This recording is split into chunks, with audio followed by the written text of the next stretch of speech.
Lima ka mga classroom sa usa ka tunghaan sa Talakag, Bukidnon ang naugdaw. Kabumberuhan, palisuray ang pagresponde sa lugar tungod sa kalayo niini. Samtang usa ka balaysab sa Cagayan de Oro City ang nasunog. Ani ang report ni Cyril Chavez. Nabulabog ang kabuntagon sa mga residente nga nanimoyo dool sa Kaulayanan Elementary School sa Barangay Lirongan sa Talakag, Bukidnon. Human miulbo ang dakong sunog sa lugar pasado las 3 sa kadlawon adlawng Domingo. Sa video nga kuha ni Manoy Dave, kita ang kadako sa kalayo nga paspas nga milamoy sa mga classroom. Matod sa BFP, nataho sa ilang buhatan ang insidente pasado las 6 na sa buntag. Miabot sila sa lugar hapit na alas 10 sa buntag tungod sa kalayo sa lugar gikan sa ilang fire station.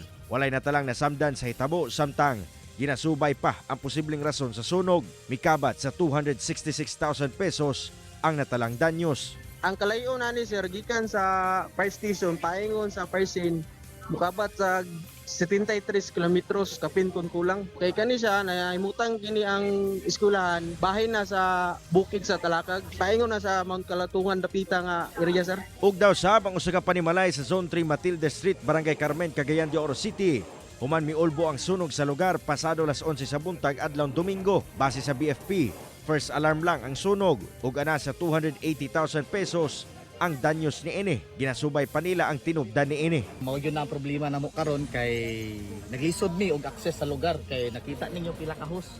Ang among gisumpay almost napulo ka hose among gisumpay kay di gyud siya ma-access sa truck.